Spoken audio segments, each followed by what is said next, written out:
খানাখন্দে ভরা বিপজ্জনক রাস্তা দিয়ে ঝুঁকির যাতায়াত, যে কোনো মুহূর্তে উল্টে যেতে পারে গাড়ি। কয়েক বছর ধরেই বেহাল দশা গ্রামীণ পিচ রাস্তার, বারে বারেই ঘটছে দুর্ঘটনা। পশ্চিম মেদিনীপুরের ঘাটাল ব্লকের মনোহরপুর ১ নম্বর গ্রাম পঞ্চায়েতের শ্রীপুর কপাটিয়া পোল থেকে রত্নেশ্বর বাটি হয়ে শ্যামসুন্দরপুর পর্যন্ত প্রায় ৫ কিলোমিটার প্রধানমন্ত্রী গ্রামীণ পিচ রাস্তা ২০১৯ সালে তৈরি হওয়ার কয়েক মাস পর থেকেই বেহাল অবস্থায় পড়ে। রাস্তা মেরামতের দাবি স্থানীয়দের। গ্রাম পঞ্চায়েতের উপপ্রধানের অভিযোগ, খানাখন্দে ভরা রাস্তা যাতায়াতের অযোগ্য। একাধিকবার প্রশাসনিক স্তরে অভিযোগ জানিয়েও মেলেনি সুরাহা। বিডিও অফিস থেকে খোঁজ নিলেও হয়নি রাস্তা সংস্কার। আমরাও সোচ্চার হয়েছিলাম, কিন্তু রাস্তা সারাই হয়নি।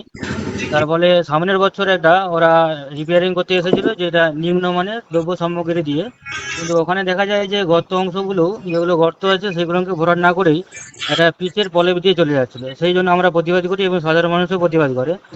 এবং ওখানে স্থানীয় এমএলএ আছে আমাদের, শীতল কপাট, উনি এসে গাড়িটা বন্ধ করে এবং আমরাও বন্ধ করেছিলাম গাড়িটা। কিন্তু তারপরেও আমরা বিভিন্ন জায়গায় ডেপুটেশন দিয়েছি, এসডিও স্যারের কাছে কথা বলেছি এবং লিখিতও জমা দিয়েছি, কোনো ফলপ্রসূ হয়নি। রাস্তা মেরামতের দাবিতে ঘাটালের মহকুমা শাসকের দফতরে ডেপুটেশন দিল গ্রামবাসীরা। দ্রুত রাস্তা মেরামত না হলে বৃহত্তর আন্দোলনের হুঁশিয়ারি গ্রামবাসীদের। কিন্তু রাস্তাটি নির্মিত হওয়ার পর থেকেই নিম্নমানের কাঁচামাল ব্যবহার করার জন্য বেহাল অবস্থা।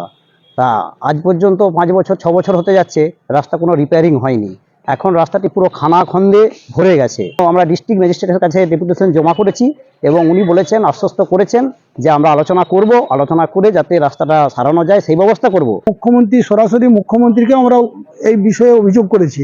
ওখান থেকে আমাদেরকে ইনকোয়ারি করা হয়েছিল বিডিও অফিস থেকে, তারপরেও রাস্তা হচ্ছে না। আমাদের বিডিও অফিসে বলছে টাকা নেই। এইভাবে কি করে হয়? আমরা জনগণ কার কাছে যাব? কোথায় গিয়ে আমাদের আবেদন করবো? আমরা রাস্তা কিভাবে পাবো? রাস্তা তৈরি নিয়েও রাজনৈতিক তরজা। ঘাটাল সাংগঠনিক জেলা তৃণমূলের সাধারণ সম্পাদক তথা ঘাটাল পঞ্চায়েত সমিতির সহ সভাপতি বিকাশ কর বলেন, রাস্তাটি খুবই গুরুত্বপূর্ণ। পঞ্চায়েত সমিতি চায় রাস্তাটি দ্রুত মেরামত হোক। তো আমরা যেটা দ্ব্যর্থহীন ভাষায় বলতে চাই, ঘাটাল পঞ্চায়েত সমিতি চায় যে এই রাস্তাটি, এই গুরুত্বপূর্ণ রাস্তাটি দ্রুত মেরামতি হোক। ইতিমধ্যেই ২০২২ সালে এই কাজটা কিন্তু শুরু হয়ে গেছিল, এজেন্সি কাজ করছিল। তো শীতলবাবু সেই সদ্য জিতে এসেছেন, দলবল নিয়ে গিয়ে জঙ্গি আন্দোলন করলেন। রাস্তার নাকি কোয়ালিটি কম্প্রোমাইজ হয়ে যাচ্ছে, রাস্তার কোয়ালিটি খারাপ হয়ে যাচ্ছে। এসডিও সাহেব নিজে গিয়ে বললেন যে রাস্তার কোয়ালিটি দেখে নেবো, তারপরেও কাজ করতে দিল না। তার জন্যই দুরবস্থা।